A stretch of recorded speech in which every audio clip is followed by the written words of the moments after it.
Hey there, this is Payal, international motivational speaker, business and leadership coach, and a corporate leadership trainer, back once again with a very powerful topic that has been requested by many of our clients. How do I influence people?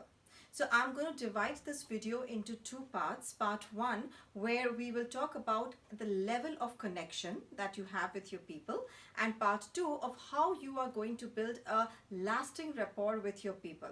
So watch the entire video, take away the tips that are important to you, and towards the end of the video, don't forget to share and like it so that we know that we are helping you in your journey to success, and share it with people who you really feel will benefit, because everyone is on their journey to success, and together we can make sure that many of us are as successful as we want to be.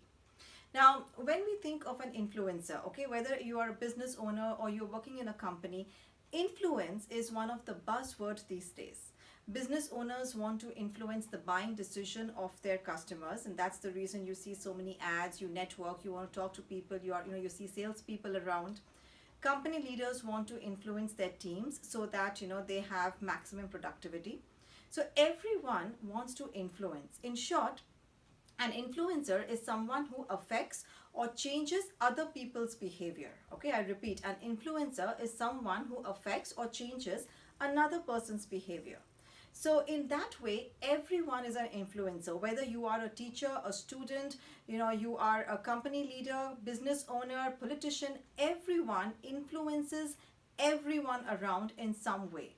The difference is there are some who are very powerful influencers. Like if I was to think of names, it would be like Steve Jobs, Mahatma Gandhi, Mother Teresa, Mukesh Ambani, Walt Disney, Mark Zuckerberg.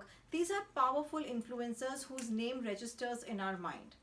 And others, there are influencers, but we aren't able to have that powerful influence on our customers, on our teams, as much as we want to. Now, why is this so? Why is it that there are only few who are powerful influencers? Because every influencer uses one tool, a very common tool to deal with people, and that tool is communication. Everyone uses communication as a mode, as a tool to influence others. Now the difference is that powerful influencers, they use one tool very effectively, and majority of us miss it. So let's step back and first just have a look at what are the 4 levels of communication. Okay, the first one is physical communication. This is where whatever you are saying, whatever you are speaking, it actually falls on the ears of the people, and they soon forget about it, and it leads to frustration.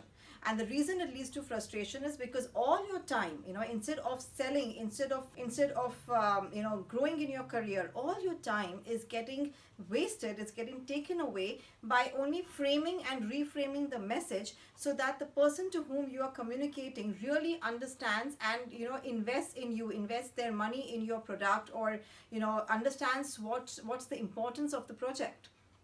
Okay, so that's it just falls on their ears. The second level is the mental level. This is where people are able to remember what you're saying, not remember exactly, but they have you in your in their mind. So whether it's your product, your service, or a message or a strategy to your teams, they have it in their mind. They have somewhere registered your name and exactly what the message and the strategy is about.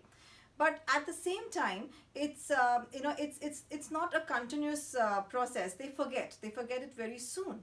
So mental level is again at a level where you are communicating with them. You feel they have understood. They feel your teams look motivated at the moment, and 2 weeks down the line, you're back on square one. So again, you have to explain the entire message to them. Then comes the intellectual level. Now this is the level where people are going deeper in, they understand what you're saying, and it leads to a conversation. See, at the first 2 levels of physical and the mental level of communication, it's a monologue, right? You are speaking to them, they're nodding their heads, they're understanding what you're saying, but there's no conversation, there's no dialogue. Now in the intellectual level, it has gone a little more deeper into their minds. They have registered what you're saying, and they're conversing about it. So it takes, it just moves a little of the needle, not much of it. Then you come to the emotional level. This is the level where actually the people to whom you are talking to, they actually feel the need to, they feel the need, they create the need, they feel the need of your service, of your product, they feel the need of really giving their 100% onto the project. This is where you have actually transferred your passion to them. You've transferred your passion to them. You have made them take a shift from what I call from information to transformation. Okay, from information to transformation. Now, at this level, this is the level, friends, that most of the powerful influencers, they communicate and connect. See, most of us, what happens is we communicate with people. We communicate about the features and the advantages of the product. We communicate about the benefits of a project and how they are going to climb the corporate ladder. So we are communicating. But there is a level at which you connect, and that's the emotional level.